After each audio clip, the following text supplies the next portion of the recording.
You, Jeff? Everything good? All right. Hello, everybody. Thank you all for coming out for this meeting, this public meeting for Sewell to give their presentation on this traffic infrastructure study. So before I hand it off to them, I just kind of want to give a brief recap on how we got to here. So the Village Partnership Initiative Task Force group, they met in around 2022, fall of 2022, to come up with a letter of intent to pursue a grant with MDOT. We were awarded the grant, and then we were allowed to enter into a request for proposal process, of which Sewell applied to, and another company, I think two other companies. And then there was a review process, and Sewell was selected based on their criteria. If any of you haven't read it yet, and if you are interested in reading any of that material, it is online under the project page for traffic infrastructure study. And with that, I'm going to pass it off to Sewell, and they're going to take it from here. So thank you. Good evening. I'm glad to be here. I'm Diane Morabito. I am Vice President of Traffic Engineering at Sewell, and with me also is Noah Boisvert. I work with Diane at Sewell. My name is Brett Hart, engineer at Sewell Company as well. My name's Eamon Hutton. I do not work at Sewell. I'm the one outlier here. I am from a firm called Viewshed, and I'm a landscape architect. So this is our second public meeting on the transportation infrastructure study. Our first meeting was back last May, where we basically solicited your input on the areas of concern and the needs that you had regarding transportation infrastructure. Our agenda, go to the next one if you want. Our agenda here will be to talk about the first survey results, because in addition to the first public meeting, we also had a survey online where we received a bunch of responses, so we will talk about those responses and what we found. We will talk a little bit about the existing conditions analysis results. We did a lot of traffic analysis work and parking studies and things of that sort. And then we will go on to our recommended cross-sections for the study corridors and also the associated concept plans. And most importantly, public input. We want to see what you think about these plans and ideas. So first, I'd like to recognize the task force. They've been working for over a year, and they've done a lot of work. We've met 7 times with them individually as a group. There's 2 public meetings, and obviously they've worked a lot more than that. They've guided us and directed us all the way. So I would just like to recognize them and thank them for their efforts. The study area, just as a refresher, it includes Pascal Avenue, starting at Route 1, going through to Main Street, along Central Street, and up a portion of Union Street, basically encompassing the downtown area. It also includes West Street and then Route 90 out to the schools and out to Keelson Drive. We also extended that to look a little bit at Franklin Street and Church Street, that loop, and also looked at Mechanic Street and Winter Street. And I will let Eamon talk about the website results. Yeah, so we've had 2 avenues for gathering your feedback so far. A meeting a lot like this last May was the first, and that was followed right away by an online survey. We had 54 total responses to the online survey, which was open from May until earlier this year in January. Oh, not close enough. Sorry about that, folks. Yeah, so just to recap, we've had 1 public meeting so far and an online survey that was open for the second half of last year. We go to the next page. So the survey had just a few questions. The first asked about your needs, and it was an open-ended question where you could write in your own response. And this takes all of those 54 responses and aggregates them. Where there were very similar comments, they're combined, and where they're totally unique, they're left alone. So you see the most common response all the way on the left end and the least common to the right.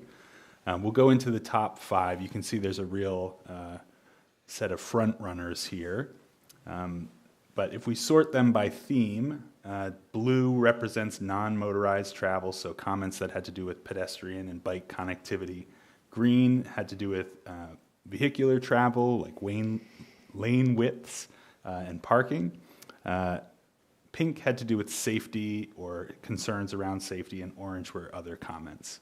So if we go to the next one, these are the top 5. So leading the pack was the concern that there are not enough bike lanes or safe places to walk. The second was issues around speeding, followed by no safe way to walk to and from the school and to bike to and from the school. Fourth place was inadequate crosswalks, followed by parking in the downtown area. So these are the top 5 concerns or issues, needs that were expressed by folks responding to the online survey. Just a little color here to see some of the specific comments. We can leave it up for a moment, but related to not enough places to bike or walk, there was a comment that said, we really need a multi-use path. It's desperately needed to and from the school. The comment that vehicles are often traveling too fast in the village core, that there need to be sidewalks along Route 90, that there are no sidewalks or crosswalks to get across Route 1, and not enough parking here at the library or at the Opera House. Then the second half of the survey asked specific questions to particular areas in town. So on the left, the village area. In the center, we have Pascal Ave. And on the right, we're showing the key map of West Street and Route 90 from the school all the way down to Pascal. And then at the bottom, you were given a set of choices. What's the most important issue in this area? And across all 3, in blue, people indicated the most important issue was the need for pedestrian sidewalks and crossings. In the village area, that was followed by parking, bicycle lanes, and vehicle travel. The order switched a bit on Pascal, where instead of parking being a high priority, that dropped way down to the bottom, and it goes pedestrian sidewalks and crossings, bicycle lanes, followed by vehicle travel. And then along West Street, parking wasn't really an option that was offered. Instead, the most important issue was pedestrian sidewalks and crossings, followed closely by bike lanes, and then vehicle travel trailing in 3rd place.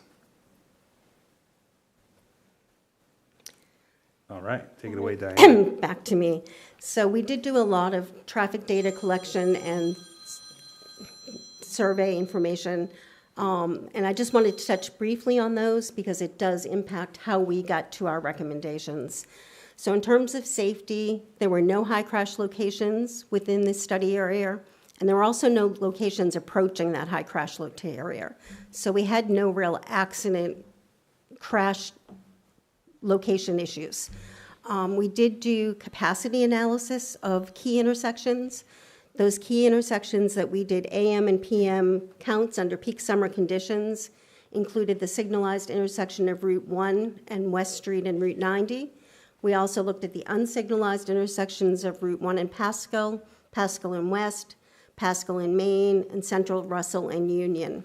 And what we found when we did capacity analysis for both 2023 existing conditions and 2045 projected conditions, there was only one capacity constraint that was identified, and that was the intersection of Route 1 and Pascal, where during the PM peak hour, not the AM, movements exiting Pascal currently operate at level surface F with long delays. And under 2045 conditions, those delays will become really extensive. So at some point, the town should be planning for some sort of an improvement project there, be it a traffic signal or a roundabout. You know, a roundabout might make a really nice gateway into the community, but it takes a lot more right-of-way that I don't believe you necessarily have there, so it might take some property takings. And also a roundabout is much more expensive than a traffic signal. But at some point in the future, prior to 2045, you're definitely going to need to do something at that intersection. We also did speed studies, given all the speed concerns we heard at the first meeting. We did time and delay runs of all the study corridors, and the police also deployed speed feedback signs for us, and that gave us a lot more speed data. There were speeding concerns that we identified on both Route 90 and Pascal. In both cases, the 85th percentile speed, which is where 85% of the traffic travels at or below, was greater than 5 miles per hour over the speed limit. Basically, they both ran about 8 miles over. So that meant 85% of the people were going about 8 miles over the speed limit. Typically, we see those 3, 4, 5 miles over the speed limit. So when it gets to be that much, indeed, there is some significant speeding going on, which is something that was reported, by the survey and by the task force and by the first public meeting. So our recommendations are things that will try to calm those speeds and slow traffic on those corridors. We didn't find, based upon the runs that we did, any significant speeding issues on Main Street, Central Street, or West Streets. But these were done under summer conditions, and that may be a different situation in winter. But in the summer, it's more congested. We also did do a parking study one afternoon in August. There are approximately 198 spaces in the downtown area and in fairly close proximity. 171 of those spaces were used during the peak usage period. The spaces closest to downtown were most utilized, as you would expect, with lesser usage on the outskirts. All of the spaces in Marine Park were full. The lot on High Street at Kramer Park, the lot at Main and Central, and all of the spaces on Central Street were fully utilized at the time of this study. So that does show that there is some more demand for parking. The spaces that were vacant were like out on Lime Rock Street or back on Pascal. They weren't very close to downtown at all. So based upon all of this, we've made some recommendations for what these roadway sections should look like in the future, with the idea of traffic calming on some of these facilities. So the first one is Route 90. And again, this is to provide for students going to and from school. Most of Route 90 has a fairly wide right-of-way. So what we're recommending is first that it be restriped with 11-foot lanes instead of 12-foot lanes, which might help to slow travel speeds a little bit. Right now, it's 12-foot travel lanes, which is wider than it needs to be.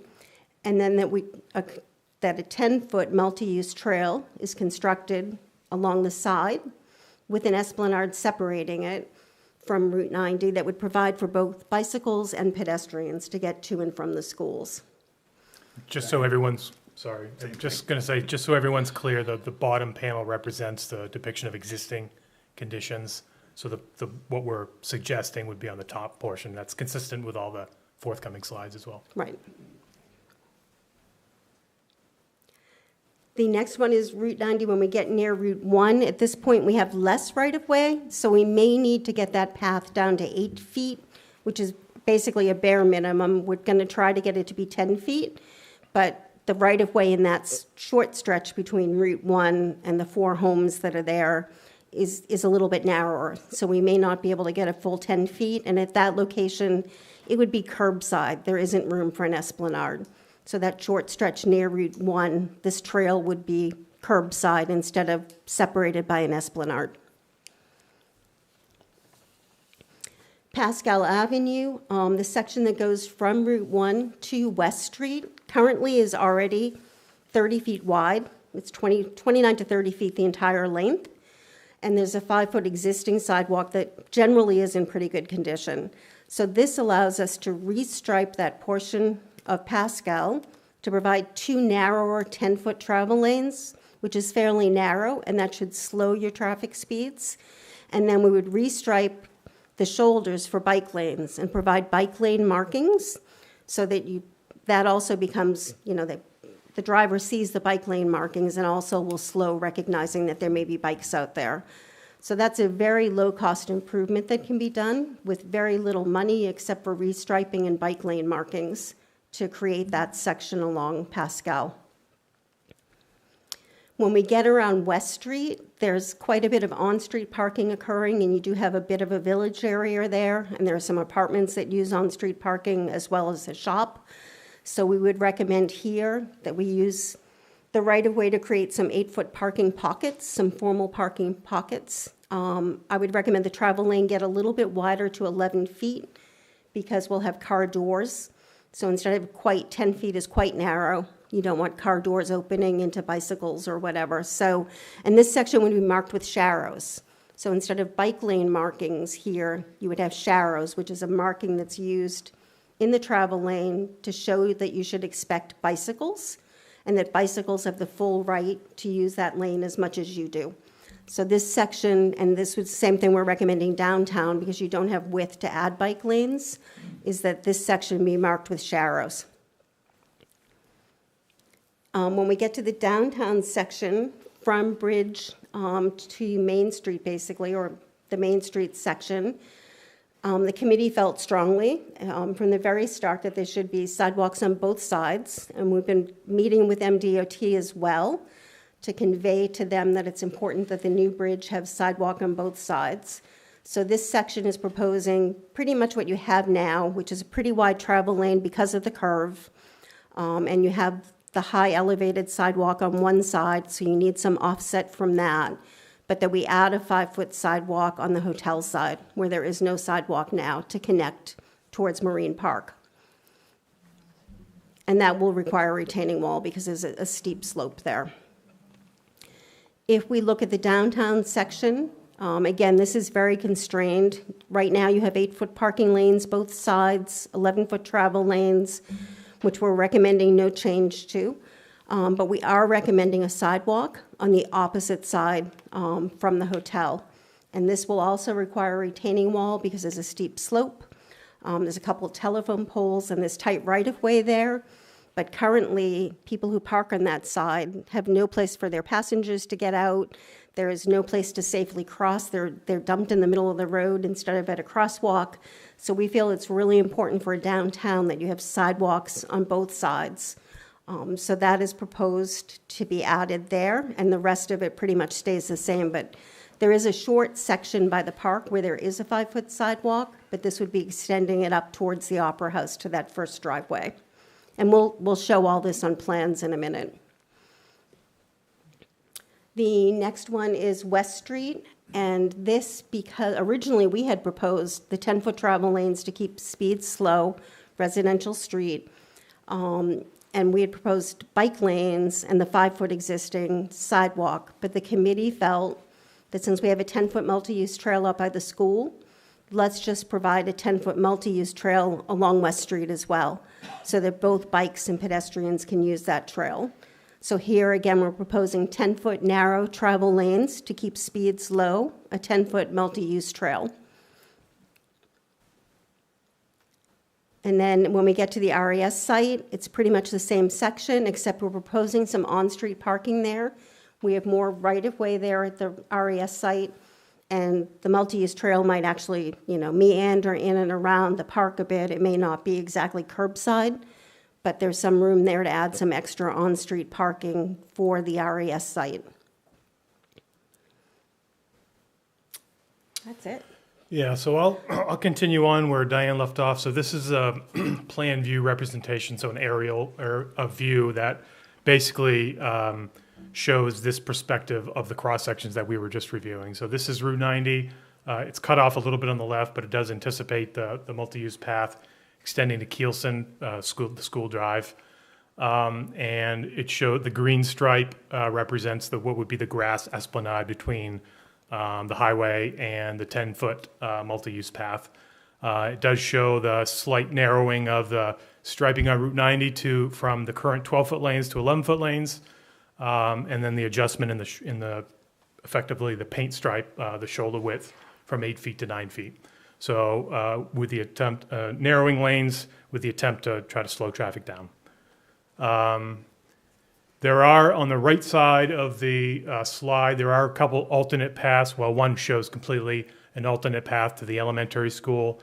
That's just something to consider to provide additional connectivity to that school. And then continuation of the multi-use path, primarily with an esplanade. There is a bit of right-of-way constraint there close to the intersection of Cross Street, where we'd likely have the multi-use path, a curb section, basically no esplanade there, just for right-of-way constraints. That house is very close to the road with some fairly large trees right there. So an alternate to that multi-use path alignment could be a path that goes down Cross Street and crosses over that existing field over to the elementary school. Obviously, that's private property. So it's, it would have to be an easement or a taking or something like that. We just felt it was a good option to show that that may be a preferred option, provided that the landowner was amenable to it. And this is where the section that Diane mentioned, as you get close to the intersection of Route 1, the right-of-way becomes fairly constrained, particularly on the north side of Route 90. So this section, multi-use path, we've got it labeled 8 to 10 feet. Diane mentioned 8 feet would be the bare minimum you would ever want to do a multi-use path. But that would be, preferably it would be 10, but that section would be directly on a curb, so there'd be no esplanade as you approach that intersection. Go ahead. No, go ahead. I was just going to say, at the bottom pane, the intersection itself, there's an existing crosswalk that crosses Route 1 from the res site. What we would propose is there would be another crosswalk that heads north to the other side of Route 190 to provide connectivity to that multi-use path. And there'd be an ADA accessible ramp with detectable warnings on that side of the intersection as well. And another thing that we talked about at that intersection also is providing exclusive pedestrian phasing, because obviously Route 1 is very difficult to cross. So we would propose to DOT that this become an exclusive pedestrian phase, so that when a pedestrian pushes the button to cross Route 1, all traffic stops.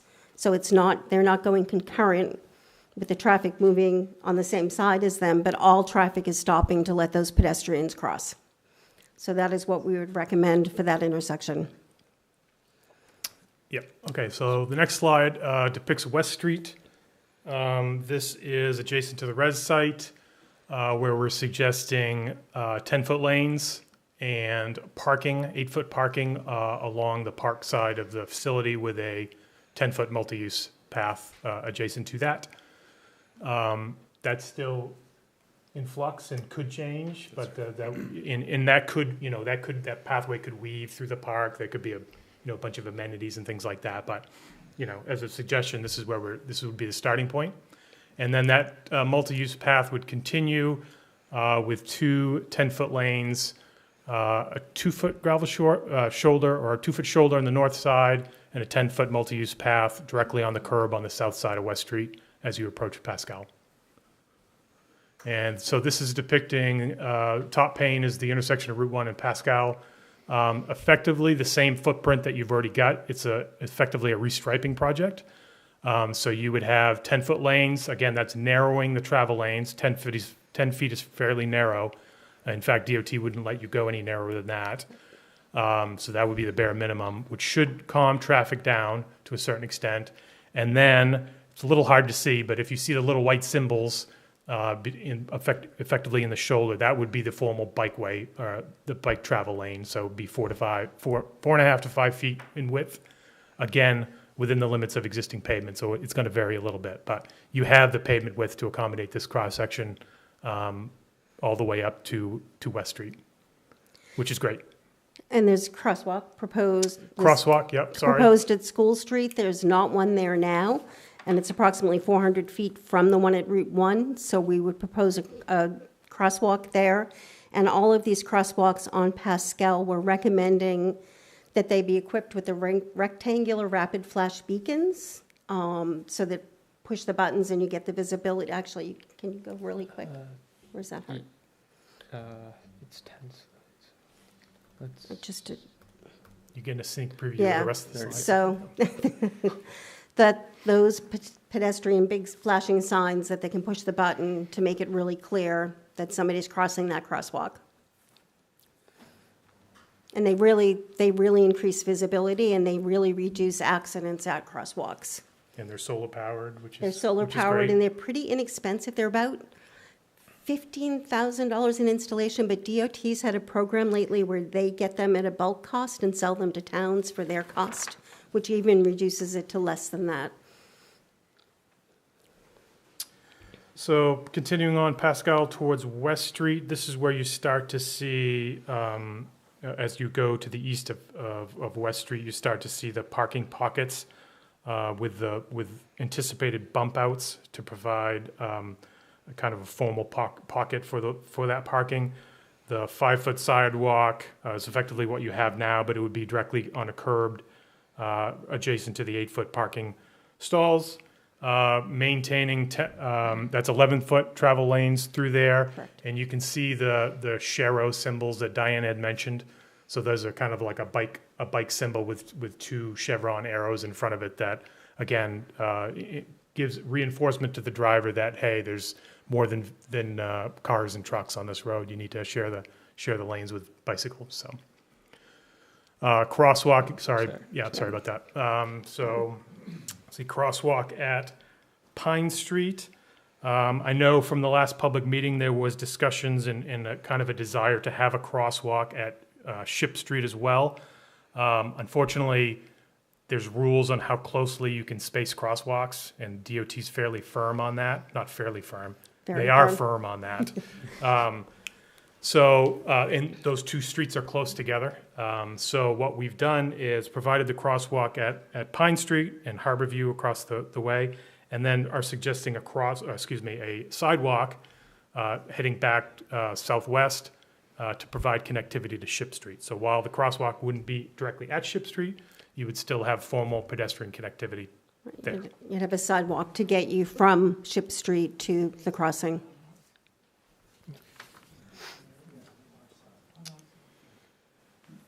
Continuing on, Pascal towards the bridge. Nothing too elaborate here. The Sharrows continue on, lane widths continue on. Sidewalk is pretty much where it is right now, where the large retaining wall is as you approach the Marine Park entrance. Yeah, one thing that we have not yet looked at is that the Marine Park entrance has been a concern to a lot of people. And one thing we've wanted to look at is the town-owned parcel, basically beside Harborview. But we're waiting on survey for that, which we expect to have within a few weeks before we really look at what we can do with that to possibly reconfigure the Marine Park entrance or not. So that hasn't been decided yet because we don't have the information yet. Just didn't want to gloss over Marine Park. Yep. We still have to look at it. Okay. If you can flip ahead there, Noah. There we go. So the top panel is continuing on Pascal at the intersection of High Street. What this depicts here is, I'll start with the bridge. So the bridge shows sidewalk on both sides. It's been very important to the committee, very important from the public comments that have been received, and that's been conveyed to DOT in some DOT meetings. They've been fairly receptive and basically said we'll do everything they can to make that happen, with no guarantees, but that's what they're telling us, so that's good news. But what they have suggested is that the more connectivity that can be shown, to the southerly, adding a southerly sidewalk to the bridge, the better justification they have to go through the expense of adding that. So what we've done is extended that sidewalk down to the existing park entrance, provided a formal crosswalk across Pascal just before you get to High Street. Of course, crosswalk crossing High Street as well. And if you see I don't know what color that is, peach hatch there on High Street. That is anticipated to be a flush concrete.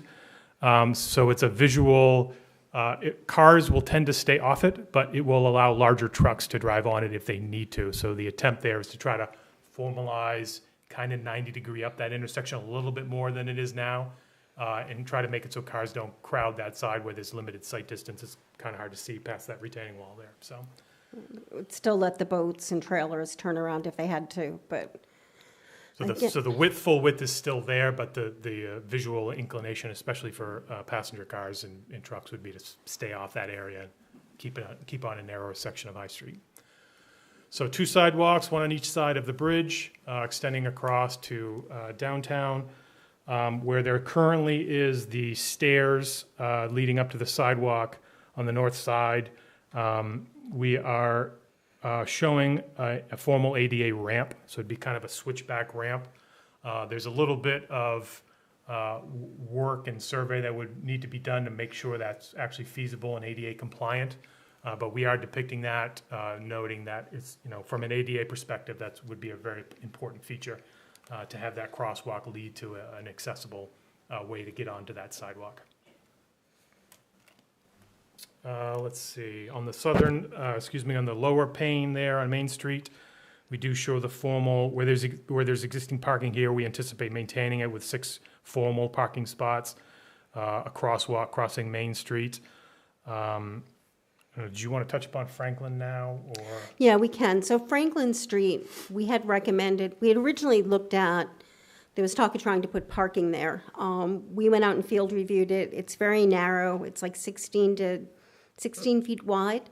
And if we were to put parking in there, you would want a sidewalk there as well to collect those pedestrians. And it just didn't seem feasible with the width.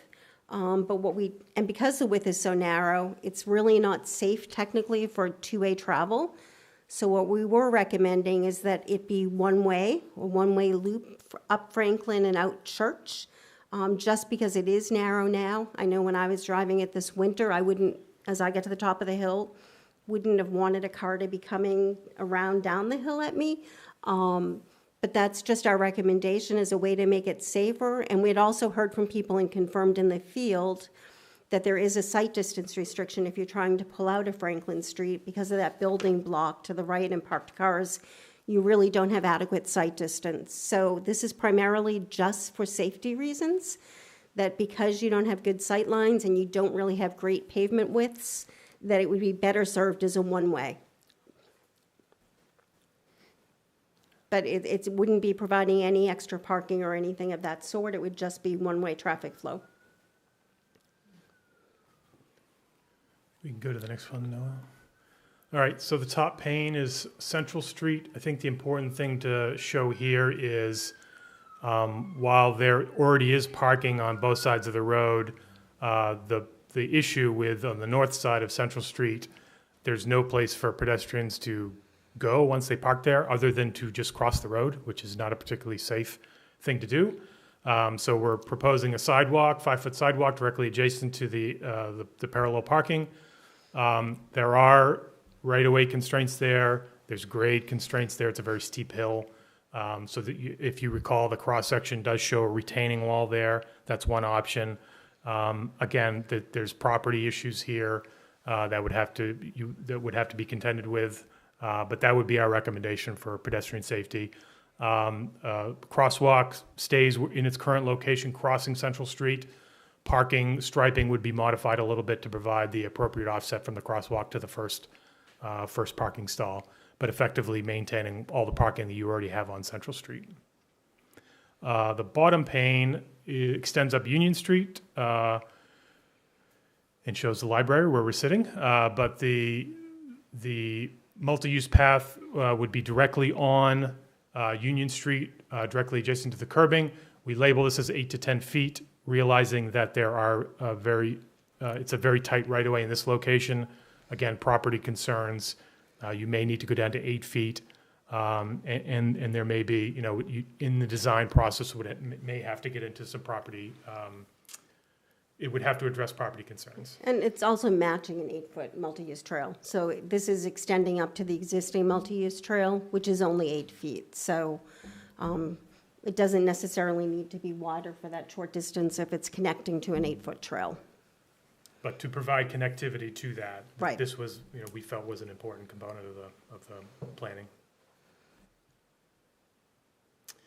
And this was, although slightly outside of our of the study area, we had talked about this and reviewed it while we were in the field. And in order to provide additional parking, a suggestion we would have would be to make Mechanic Street one way off Russell Street. And that would then, and so that with within effectively the existing pavement width, you could fit a one-way travel way, 8-foot parallel parking stalls, and a 5-foot sidewalk. That would both provide pedestrian connectivity, provide quite a few more parking spaces than what currently exists. It would change Mechanic into a one-way that would effectively turn into a loop that would come up Winter Street back onto Russell. So definitely some traffic changes there, but it certainly would provide for additional pedestrian connectivity and additional parking for the downtown, or very close to the downtown. Right. And it would be a low-cost option. That sidewalk, I believe, mostly exists, does it not? Yeah, the sidewalk and the curbing is there, so it's really mostly a striping project to create that parking. And in other terms of adding other parking, View Shed is working on a plan for Kramer Park. We had talked about adding some parking pockets and some formalizing within the park to create some additional parking spaces in the park, and View Shed is working that up at the moment. So that's another way we'll be looking for more parking in close proximity to downtown. I think that's it. So, yeah. So we're ready to take comments and questions. Yes? Yeah, I have a suggestion, a wish. Yep. And that is,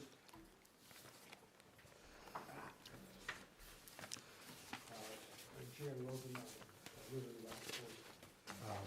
A suggestion for bike lanes, that they be separated from traffic lanes by using raised reflectors that would pick up headlights, and also you would feel it with the tires of your car if you hit them. And that would be an additional safety thing, and I don't think it's gonna cost an arm and a leg to do that.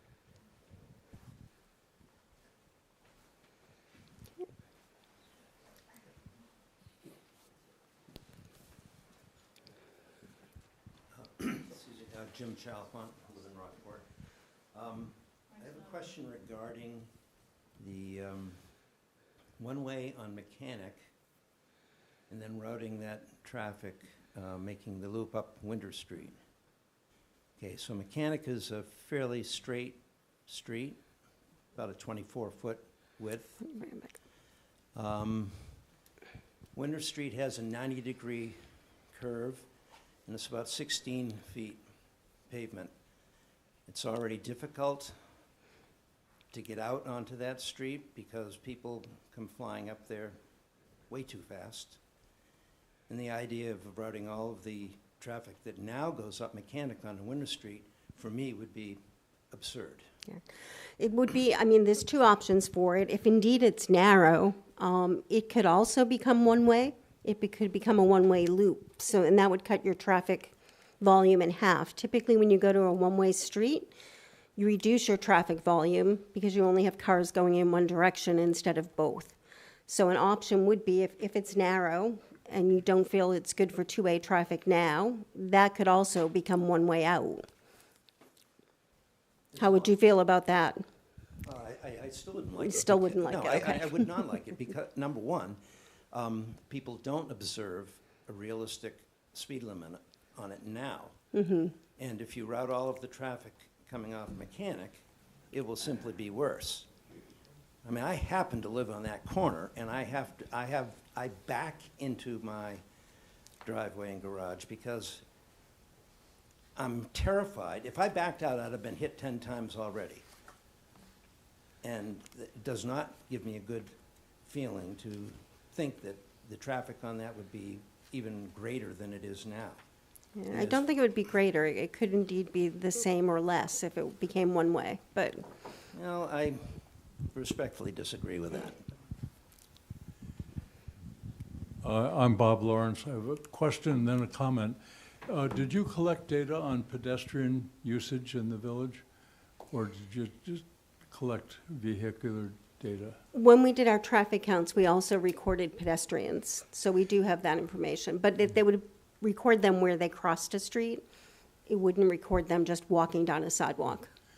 Because I happen to live on the corner of Pleasant Street and Pascal, and the number of walkers who, from Ship Street as well as going in both directions on Pleasant, is far greater than on Pine Street. And I wonder why relocating the sidewalk crossing there would be of any additional benefit. It seems to me that would make it more challenging for people living on Ship Street to get down and over and then doubling back, as opposed to going straight across and up Pleasant Street, which is a very popular walking route, up Pleasant to the cemetery, then down Howe Street and back on Pascal. We can look at that. We put it there to keep it close to Ship because there were complaints there. And and to get Ship Street to a crosswalk in close proximity, and to kind of space them out approximately 400 feet apart so that we could have a lot more crosswalks than exist now. But we can look at keeping it at Pleasant. That's what you think is better? If I could have people who are using the microphone, if you just hold it right up here, it is directional, so over here it's like ignoring you. I'm a ham radio operator, so I know all about that stuff. Phil Godet, I live across the street from Bob on the corner of Ship Street in Pascal. And yeah, I'm concerned. I mean, I guess maybe I didn't really understand. Are you planning to put a sidewalk on the east side of Pascal so we can get to Pine Street? Yes, there's a sidewalk So- proposed on that short piece between Ship and Pine. Right? And Yes. then it goes all the way down to Rare, to the Well, then to at West that Street? point, you cross to the existing sidewalk on Pascal. Right, but the sidewalk will go from West Street all the way up to Pine Street on the east side of Pascal? Is that correct? No. Just Ship Street to Harborview, Okay, just that short section. okay, and then there's a crosswalk down at West Street also? Right. Yes. Okay, so for us to come across the street to get our mail, we have to go down to Pine Street and come back. Our mailboxes are all on the opposite side of Pascal, so Yeah, I there's mean, a whole bunch of mailboxes over there. So a lot of people go back and forth across at our corner to get their mail from the east side of the street. yeah, I'm just thinking, the Pleasant Street one, I don't believe meets the DOT criteria, so We can double check that. we'll definitely but- look at that. So it's from West Street, so if you want a crosswalk at West Street, which we would recommend there be one there, Yeah, especially with the multi-use trail, I think it's, It- and it's- the store there. Yeah. I think it's, kind of a must. So then you've got, your DOT is firmly restricts how close you can put another crosswalk. So if Pleasant Street is within that zone, that they will not budge on that. So it's 400 feet yes, minimum? 400 feet between minimum crosswalk? between crosswalks, And that's true in the village as well? yes. That's why you used to have, I believe you used to have one, yeah. Hi, can you hear me okay? Yes, I'm Linda Clancy. I am on the Pathways Committee, and you guys make me want to cry, really, seriously. I mean, this was a dream 25 years ago on the Comp Plan Committee. We were talking Esplanades then. Thank you, Richard Remsen. But the West Street, Route 90 to the school, you have just moved this community forward so far, and I really appreciate it. So thank you. It's beautiful. As a reporter, now I have a question for you, and that is, you had talked a little bit about the intersection of Route 1 and 90. Can you clarify that a little bit more and what you mean by all traffic stopping? I think. yes, instead of most traffic signals in Maine, when you push a pedestrian button, you go concurrently. So the main street goes this way, and those walkers that are going that way go with it. But when you have an exclusive pedestrian phase, all traffic stops. So nobody moves, only pedestrians move. All the lights will be red in All all the lights would be directions. red and, yes. So the Walmart trucks stop. Everything stops. That's outstanding. Yeah, I mean, everything you would have stop. really- You have done so much for this community with just one plan. So thank you. Thank you. But you would have to put up a no right on red, or is it? Yeah, I mean, you typically, Oh, sorry. when it's all red, yes, you would have a no right on red. You can have a blank out sign that basically just shows up when that pedestrian button is, and it would be a no right turn on red that lights up when the pedestrian button is lit.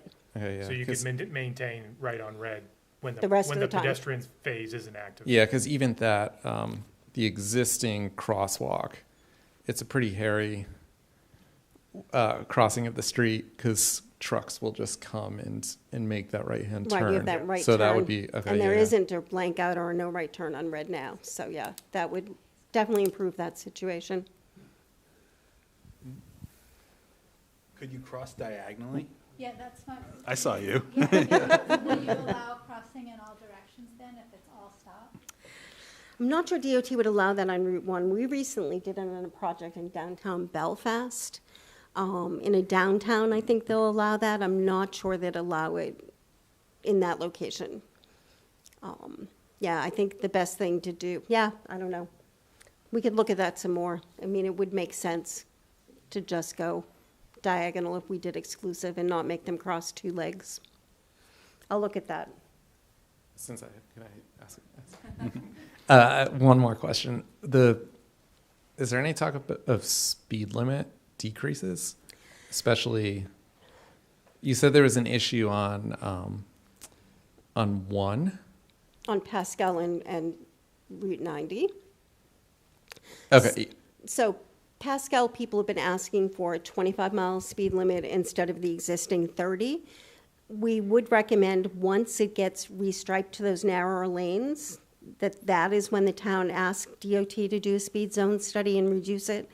When they do their studies, they often do look at the existing speed data, and once that's slowed down, they may be more inclined to reduce it if they see that cars aren't traveling that fast to begin with. In terms of Route 90, it's actually a mobility corridor, so I don't believe DOT would allow a speed limit change there, but I would like to just get cars going the speed limit there. So there was no issue on 1? Or did you not? Did it include? We did not include Route 1 in the Gotcha, study okay. area, just the intersection. Yeah.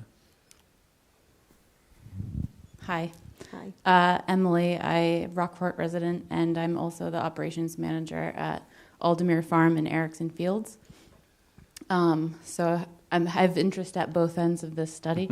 One question on this end is, did you consider extending sidewalks from the existing ones on Russell Ave to Chestnut by Aldemere Farm?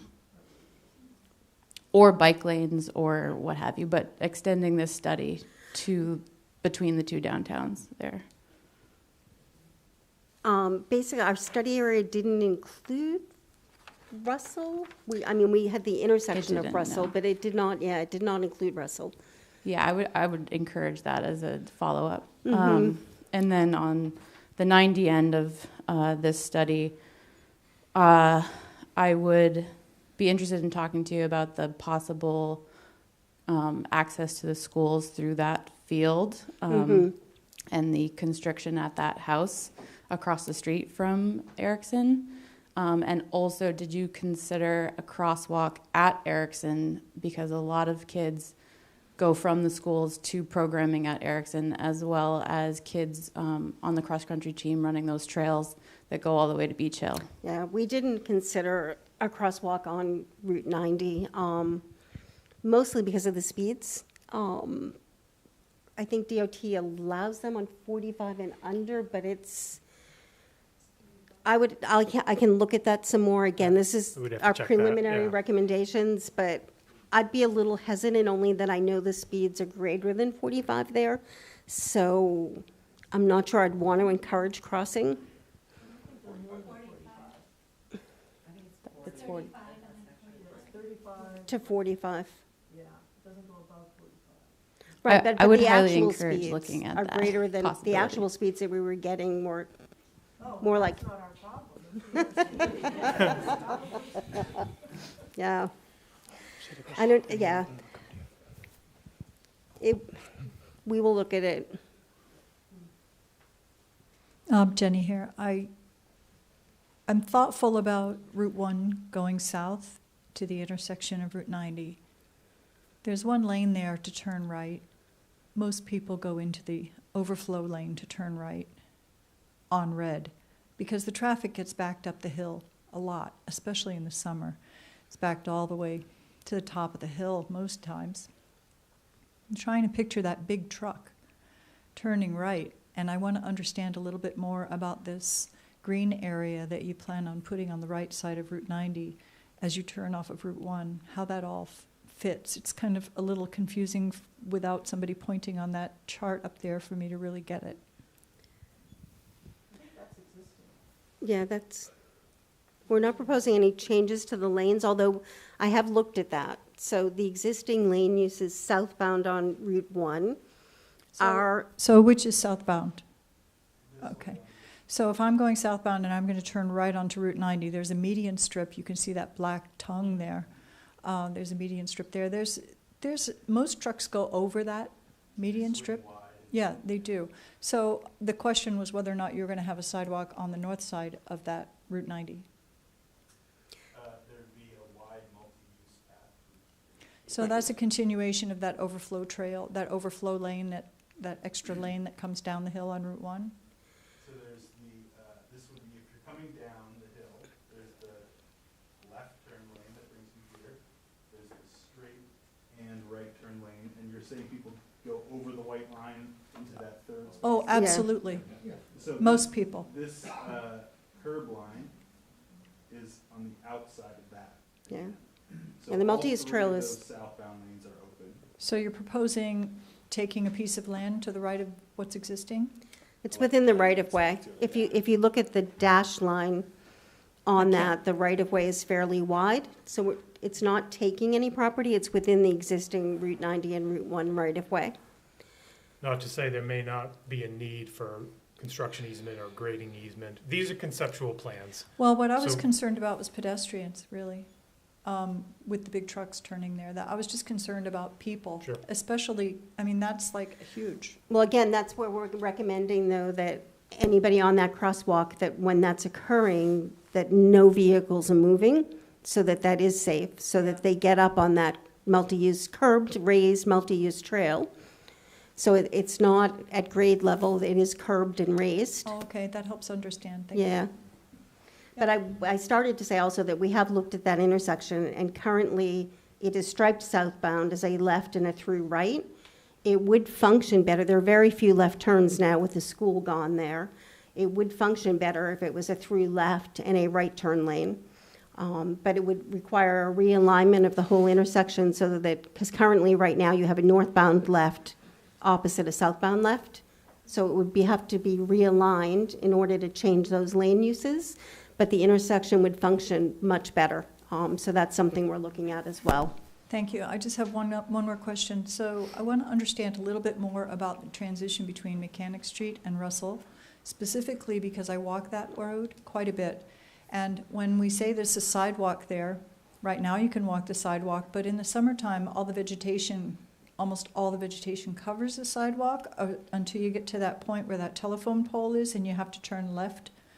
And I think that might be, I don't know exactly where you're talking about there, but there's a huge ledge there, along the road on the left. It's very narrow, and it's a completely blind corner when you're walking. There's no way to cross over to the other side to get onto the ocean side of that section, which is where the sidewalk is, once you get to Mechanic Street. So the thing is, if you're proposing putting cars on the left side there, parking, I can't imagine how that would feel, like how that would walk with my dog and things like that. I just don't feel like there's enough space getting around that corner. Do you know what I'm talking about, where that little curve is? Well, there wouldn't be parking right at the corner. Yeah. There would just be sidewalk, and it would become one-way instead of two-way, so you'd actually probably have more room. Which part's one way? To where? It would be one way from Russell to Winter. So And- in that case, I would be going around that corner. On a sidewalk, right? The existing sidewalk, right? Right, correct. Okay. Yep. I wasn't sure exactly where that transition was going to be there. The visual of it wasn't working, so. Yeah. it's- I just want to put a vote in for that corner because our daughter was pushing a baby carriage up that hill and there's a big ledge there as you come around the corner. And she had a dog, and the dog jumped out into the street, and there was a school bus came flying around the corner coming in towards the village. It was almost a disaster. It's only about half wide enough for a real person to walk there. You Right. can't even So walk we, to. yeah, we would propose that it be a full 5-foot sidewalk, so maybe the sidewalk there needs to be widened. And if there's vegetation Definitely. there, it certainly should be Definitely. cleared. But Yeah. the traffic speed was, the other half of the problem too, coming down that hill. A lot of people speed Mhm. there, so. Yeah, Do you want to ask a follow-up yeah, question do you want real quick? to, you can go up. Well, I'm just confused about where Phil is talking about the ledge. Are you on Russell then? Yes. And I think that's what's going on. Are we is talking the transition here? on the sidewalk on Russell. Okay. So this is Mechanic here, Russell here. Is this the corner where? No, don't, To the right. To the right. Oh, here. We're talking about just taking a left past McKeer. No. No. Way up there. Yeah, here, because the sidewalk's like this big and then the tree. okay, yeah. And there's no crosswalk. Exactly. Yeah. So that's beyond where we studied, right? Yeah. Okay, yeah, that's beyond, That's beyond the study area.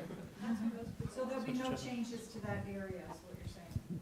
it was beyond the study area, so we did not study it and we proposed no changes there, but. That's right where Winter Street comes out. Why, is that not part of the study area? I'm confused. Well, nothing, Technically, Mechanic, Winter, Russell, none of that area was in the study area. We just took it upon ourselves to include Mechanic as an option to provide more parking if it was deemed, advantageous. I got it, but if you're considering, changes to Mechanic and Winter, that corner right there, which is opposite the exit of Winter, is where the issue is with the sidewalk. So, I mean, Gotcha. that's part of the whole problem right there. I'm looking on Street View, you can see just what you're talking about, how narrow that sidewalk is through there, and blind. Yeah. Well, I just wanted to piggyback on that and say that there's no crosswalk there where Russell, where you make a right onto Mechanic, or if you continue on Russell. So the pedestrian sidewalk ends where Mechanic meets Russell, and then on the opposite side of the street, it picks up again, 30 feet, 40 feet, and in between those two areas, there's nowhere as a pedestrian to safely cross, and then there's that blind curve coming from Aldermere Farm into the village where cars fly, and someone's walking a baby carriage with a dog and a bus comes. There's just nowhere safe to walk as a pedestrian or to even cross the road. And so I would suggest, or to get pedestrians to Aldermere Farm if they want to walk that distance. It's that just whole area. And, people walk that area. They do Beauchamp, they go by the golf course, and they come back around. And it's just not very pedestrian friendly, even though it's heavily pedestrian used. So that's my thought. And so it'd be nice to have a crosswalk and a wider sidewalk. Okay, we'll go over here first.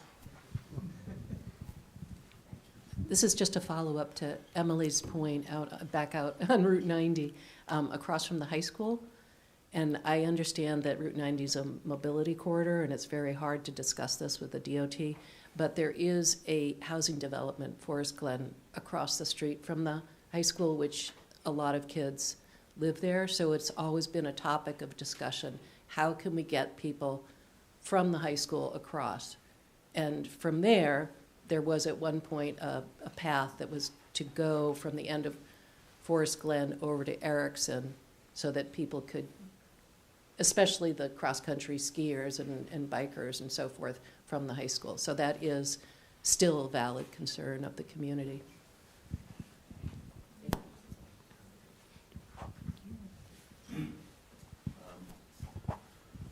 It's my understanding that actually the sidewalk is going to be, Sorry, Jeff.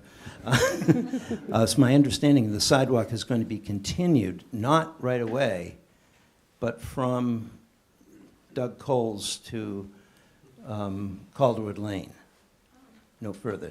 Jonathan Duke told me that this summer. Well, that's not going to happen this year, but it is in the works, is what I was told. So that would be a big improvement.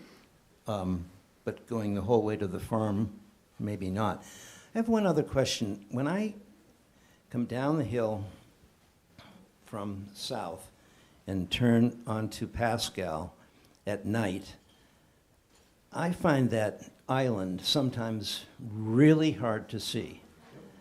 And you know, if it's snowed or whatever, it's almost impossible to see. Is there some way to make that a little more visible? I mean, it may just be old eyes, but I'm sure I'm not the only one that has found that to be hard. Yeah, but it's pretty hard to see it. So the island on Pascal at Route 1? Yeah, as you're coming north on Yeah. Route 1 and you turn onto Pascal, Yeah. it's very hard to see that island, I find. Yeah.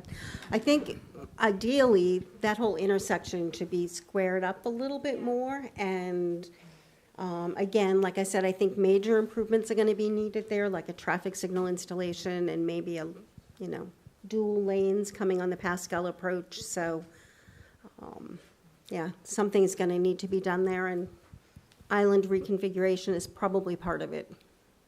Okay. If to get the kids across Route 90, we have, interstates, we have animal corridors all over the place. How about a tunnel? I know it's not cheap. Yeah, not cheap. Hello, thank you. I'm very appropriately named Walker for this Okay, study. good. I happen to live right across the street as well. Thank you for this. This is exciting stuff. I want to put a second motion in for the crosswalk at Erickson Field. I don't go to high school, but I do go to Erickson Field occasionally, and if the multi-use path is across the street from Erickson Field, it'd be nice to get across there. Second, I had a question about the Route 90, Route 1 intersection. If the diagonal crosswalk would be awesome, can you do crosswalks on all four ways there? I know there's not a path on the opposite, but... Yeah, there's nothing to connect to. DOT requires that you connect sidewalk to sidewalk. So unless you had sidewalks on both sides of West Street and sidewalks on the north side of Route 1, we could not do that. Cool, got it. And last thing, did you look at, I remember the last time there was some discussion about, I don't know what they're called, moving the curbs in a little bit in the street to slow traffic, or even at this intersection here. I know we live across the street, and that stop sign becomes very optional when there's light traffic in the village. And people do just blow through there because it's straight. So bringing the curb in there or anywhere along Pascal or anything like that. Yeah, we didn't really look at bringing curbs in, primarily because we wanted to use it for bike lanes where we had the extra width. And in other locations, like around the curves and things downtown, sometimes you really need that extra width for a truck to be able to make the turn. So in most places, you're pretty narrow as it is, so the only place you're really not is Route 90. And again, that's a mobility corridor, so I don't think DOT would let us take much away, but I at least want to restripe it for narrower lanes. Cool, thank you. As long as we're doing wish lists, I would love to see Pascal become a no truck through traffic. Mm-hmm.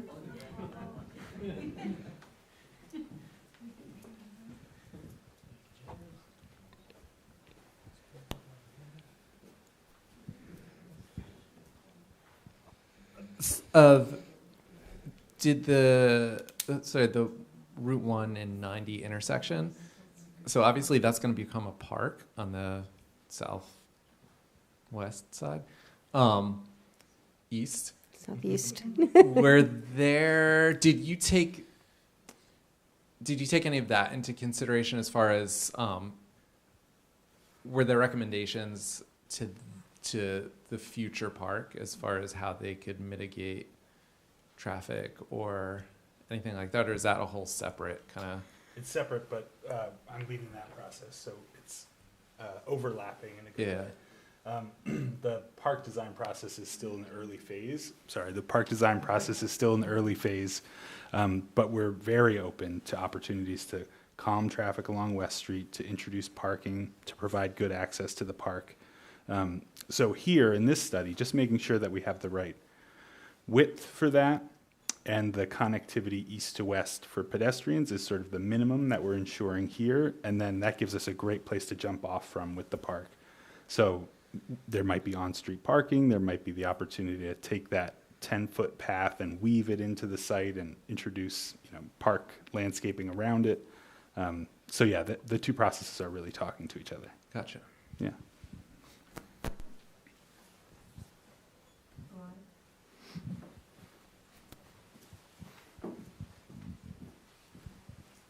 In sort of responding to Jan's wish list on no trucks on Pascal, I did want to indicate that the group has talked about the issue of how Rockport does become sort of a Route 1 bypass. And we have talked extensively with Sewell about that stop and go intersection, whether that can be a four-way stop. So it does, right now there's a huge disincentive to be on Route 1 in the summer. You want to go through Rockport. Every smart person knows to do that. It may happen that with the bridge construction and the work that happens with that will sort of start to create new patterns. But it is in the study, is what can be done with that, the intersection with Camden there. Right. DOT did do a study last year. We've spoken to them several times and emailed. They have not made a decision. I mean, basically, they recommended always stop or a traffic signal would address the problem. I don't think Camden was very receptive, and it's our understanding that the project kind of stalled. But we're going to make a recommendation in this study that indeed, an always stop or a traffic signal get installed there. And their DOT is hoping that gets that project going again, because it's kind of stalled. So we are working on that.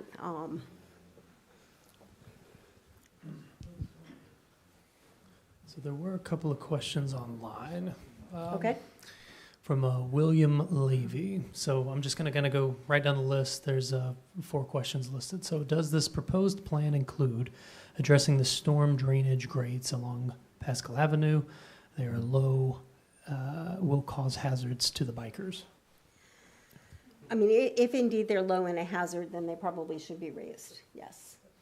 And you'd want to check to make sure the grates are compliant with bicycle traffic, so you don't have bicycle tires going down into the catch basins. So Right. that would come in the design phase, but yes, certainly. So that would be in the design phase. It wouldn't necessarily be in this study. Concept level, That- right. The concept level wouldn't drill down to that level of detail, but absolutely that should be accounted for, yes. Okay. All right, so the next question, will there be an RRFB, I don't know what that stands for, on the intersection of Elm and Pascal, and people use this crossing to get to Walker Park regularly? To the Walker. We've got- Did you read the question, please?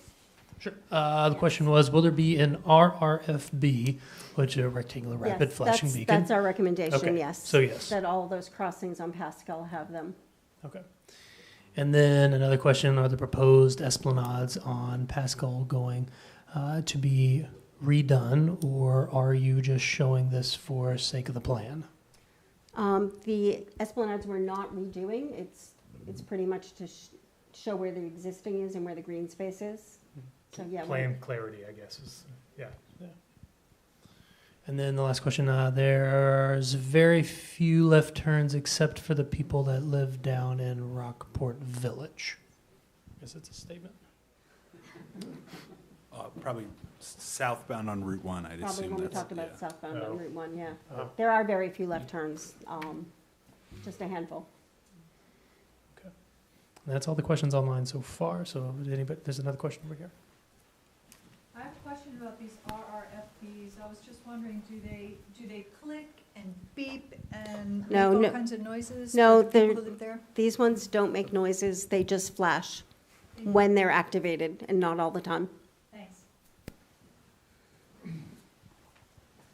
Unless you wanted that, I don't know if that's what.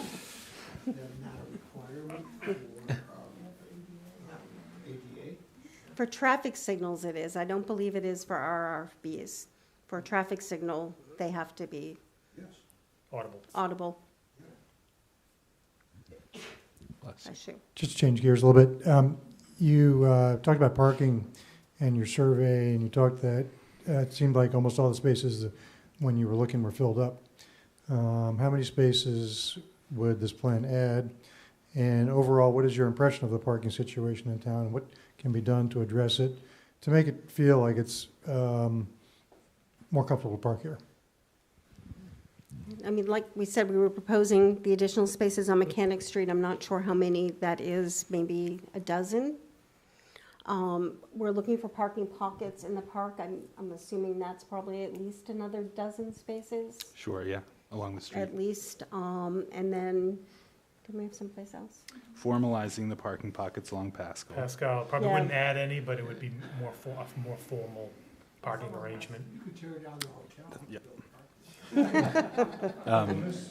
So going into 2045, is this enough parking for a town, or do we need to reconsider our parking situation and add more parking?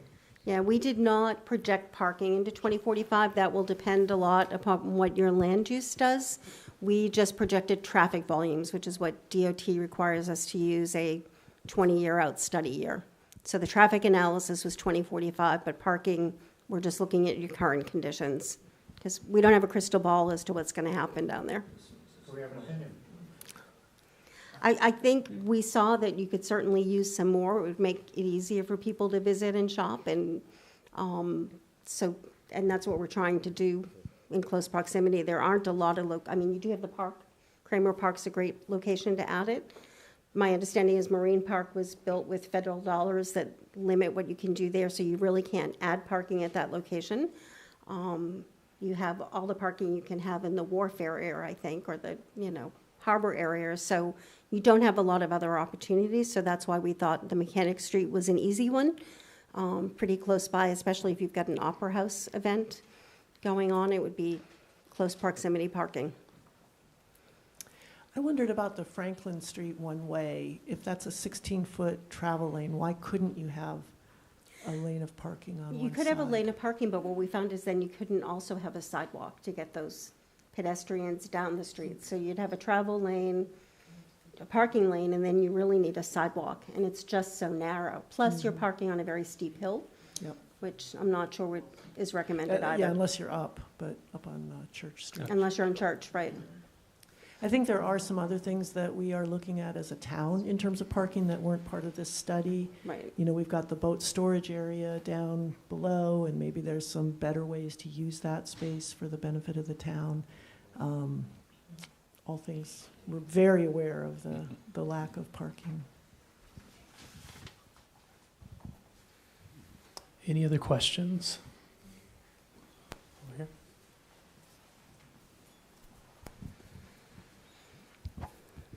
Hi there. Thank you so much. This is really interesting and encouraging.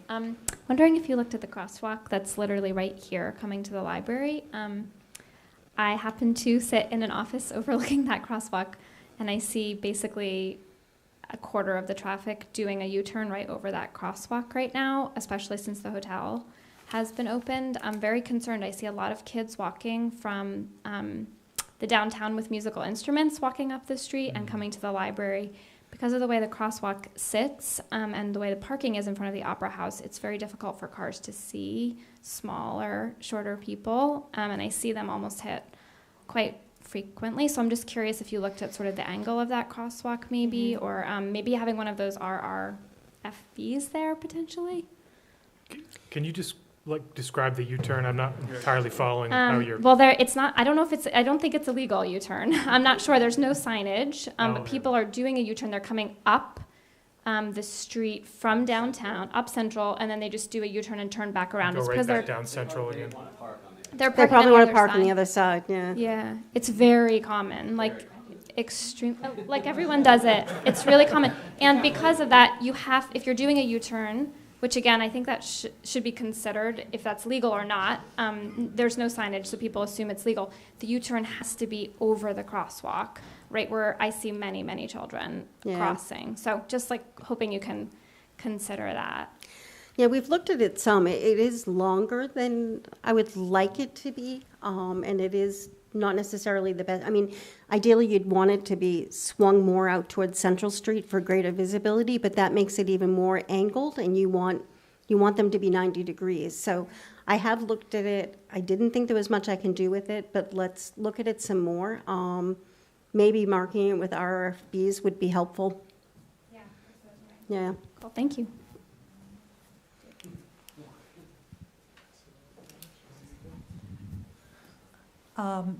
Just definitely on that same topic, as a walker, coming from Russell Avenue past the library to cross over, the crosswalk is farther towards Central Street, so you go down the sidewalk towards Central Street and then cross back toward the library. Most of the time, I cross back here before you get to the parking spots on the side of the road by the library here, simply because it's narrower. I'm crossing less road. It feels safer. So I'd like to ask that maybe we look at the location as well as the angle of that in relationship. Now that I understand you have this 400 feet idea or rule from the DOT, it's clearly two crosswalks there are not the answer, but the way that the whole intersection is configured makes it really quite unsafe in one end and too far on the other end. So I don't know what the answer is, but there's something out there for us, and I just want to say that I'd like to think about that too. Yeah, no, I've looked at it some, and it is not ideal, I agree, so we can look at it some more. It's, like I said, I would angle it more towards Central, but that would make it longer, which you don't want to do either. It's already long, but.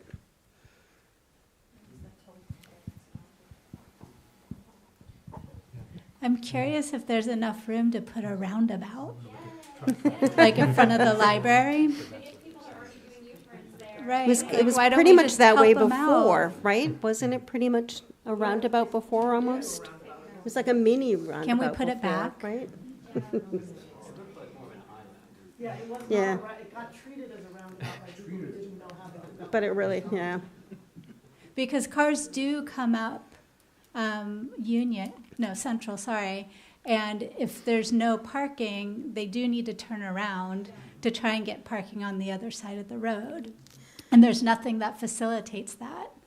And then suddenly you're just on Union and there's no parking there. So it's, I mean, if we're talking about getting people to parking spaces, it seems like maybe we can help facilitate that. I mean, a roundabout, it looks like you would have the space to do it, but you would lose all that green space and all that crosswalk space in front of the library. You would lose all of that in order to locate a roundabout there, which I'm not sure you want to do. Yeah, and I think a roundabout's going to take up more space than you might expect as well, even a single lane one. And then you would need to make sure to accommodate, as much as you don't want truck traffic coming through here, there will be truck traffic coming through here, so that would need to accommodate that. So. And then it gets more difficult for bikes and pedestrians sometimes too. So I'm not sure that's the answer, but we'll definitely look at that crosswalk. So, one more thing that I feel like could become an issue is the big parking lot is going to be behind the hotel, and there's basically a one way in, one way out. I don't even know what that road would be. It's Main Street? Main Street. It's Main Street. It would be a different slide. Yeah. Yeah. And I worry that people are it's going to become kind of a, let's go down here, check for parking, and then there's going to be nothing, and they're going to come back out. It's going to be kind of become a busy little corner there. And it's probably, the parking lot's not really open yet. So I don't know if it's probably not presenting any issues now, but I could see it in the future becoming a problem. Only because it's... That parking lot is private. That It's just the, Would be available. oh, really, just for the hotel? No, it's all owned by the hotel. Yeah, how many, the hotel is not a lot of rooms, so it's not projected to have a lot of trips in peak hours. So although it will be more trips probably than using that lot now, it shouldn't be a very heavy Yeah, I didn't realize flow. it was private, so I guess that's, yeah, probably not gonna be the big deal. Yeah. Yeah.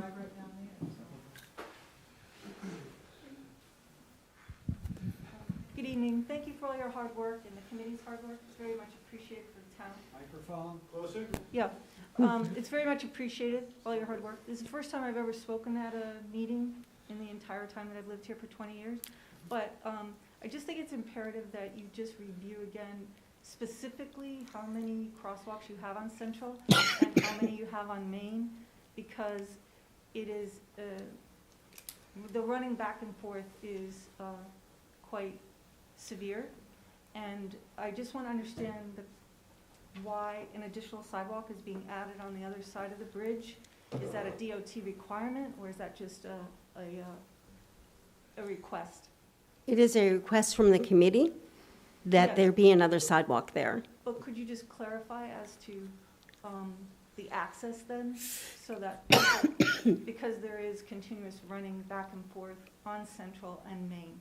And as you went through your whole presentation, you really kind of didn't touch on anything in relationship to Main besides the fact that that added sidewalk, or that nothing else is changing, but there will be the access for handicap at the end. And so it would just be interesting, and to this gentleman's point, that the access to the Marine Harbor is and will be more of a congested area as the parking lot opens and traffic increases. So if you could just address those areas there, that would be helpful as far as crosswalks. Central, how many sidewalk crossings will you have, and their signification, and how many on Main? So go ahead. Yeah, okay. So there's the one at the end of Main, basically at the bridge at the handicapped ramp, and then the existing one on Central. And that's it, just the two. So that's it?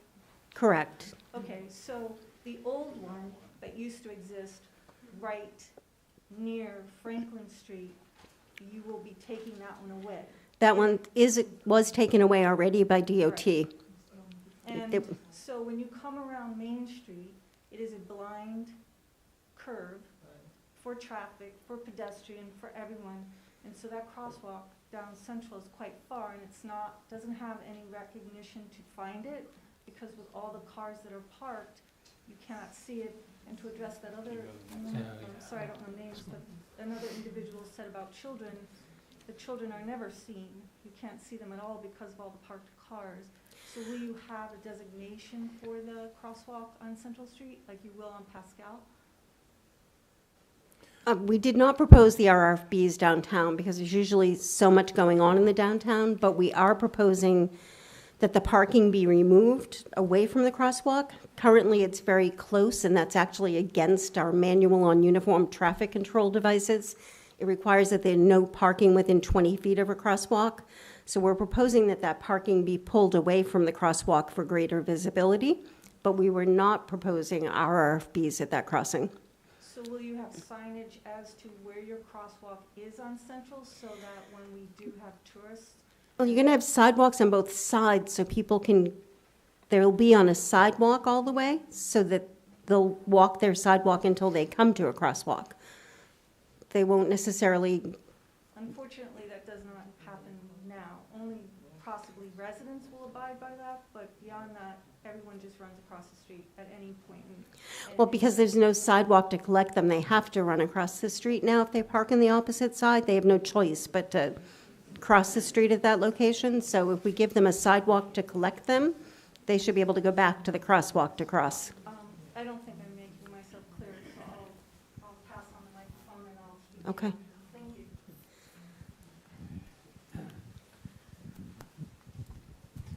Good evening. My name is Joe. I live here in Rockport. The other thing, I don't know if it's possible to consider, is in many villages, I've seen raised sidewalks in the village area, and I would see that that might accomplish two things. It would be much more visible if there was a raised sidewalk, and it would likely also slow the traffic down. Yep, absolutely. That would be a good location for a raised crosswalk. It usually creates a little bit of drainage concerns, especially on a hill, because you've got to basically locate catch basins on the upper side to collect it so you don't have big puddles, but that would be a great location for a raised crosswalk, and I think it's a great idea. We got time for maybe one more question if anybody has one. All right, well, do you want to discuss next steps? Yeah, next steps, we're going to go back and look at these few areas of concern.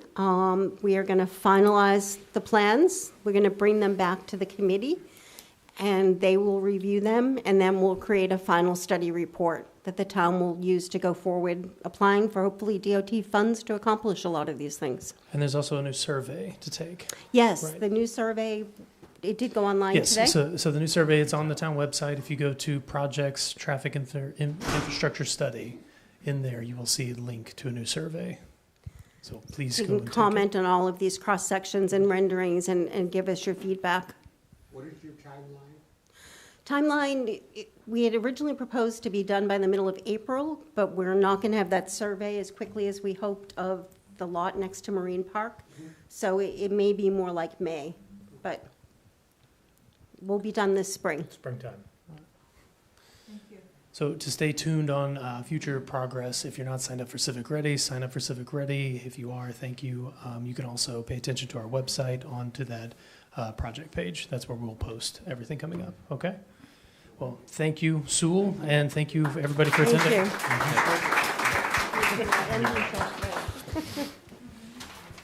I wish I understood her question better. I'd like to have her. This was a quick sketch by Amy.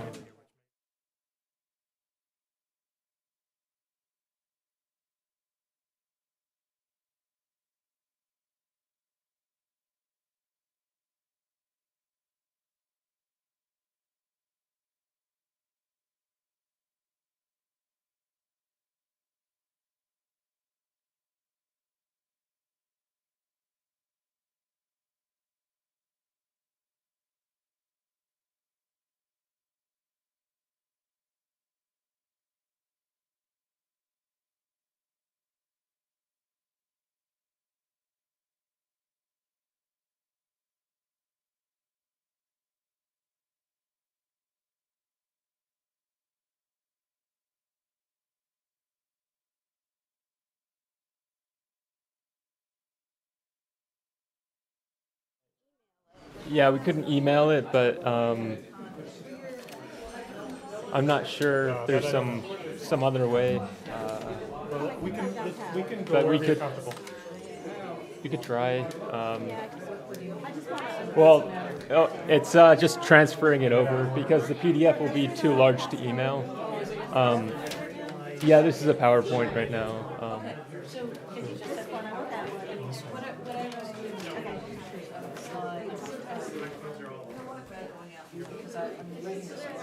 Cheyenne's gonna come around. Oh, yeah, if you want to download it right now, we have the flash drive. Say that, sorry, say that again.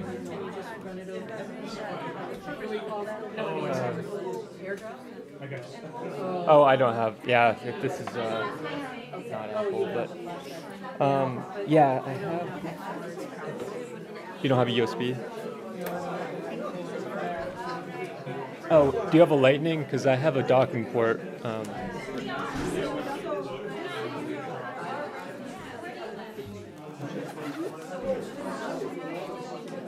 If you have a port for this, we might be able to connect that.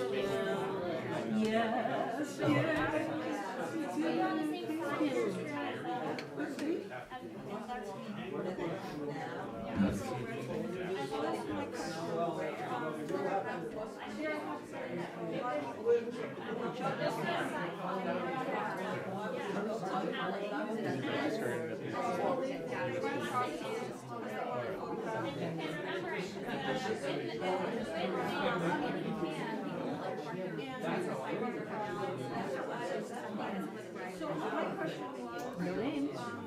There it is. All right. Just have a PowerPoint up there, not a PDF. So what I'm going to do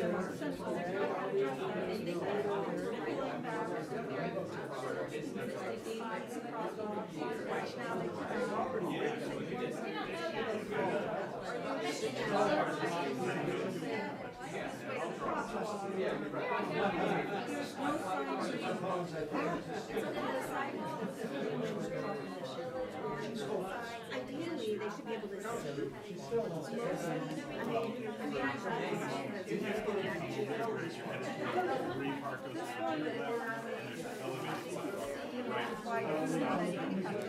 But this is the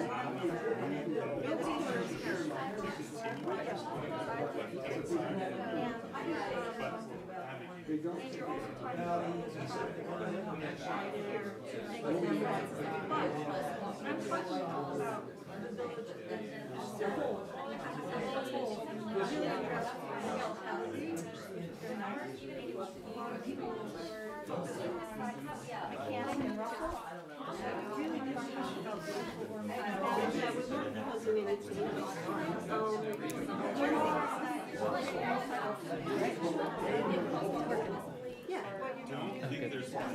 when DOT builds it, they're gonna build a sidewalk on both sides. Has a sidewalk on this side. And then I'm building a sidewalk on this side to here. So you think we can get some money from DOT to crosswalk? Take care of it? And this, none of this is wide. Yeah. You mean really? Now when it comes to. There is a little bit of widening on this side. And then this is going west. Thank you for being here.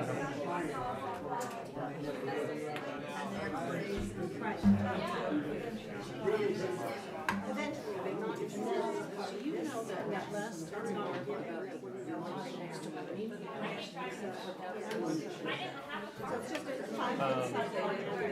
They were, or Diane knows more, but basically we're waiting on a survey for that lot in order to.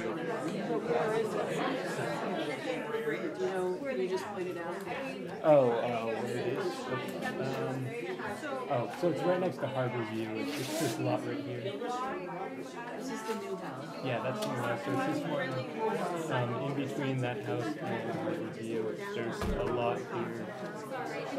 That's what we were looking at as a possible entryway to Marine Park. But yeah, it would be a huge. It's not. We were just looking at any sort of. But is it also considered parking, or is it just if we were considering it as an access point in order to make it the other entrance to Marine Park just a one-way out right here, so that people don't take left turns on.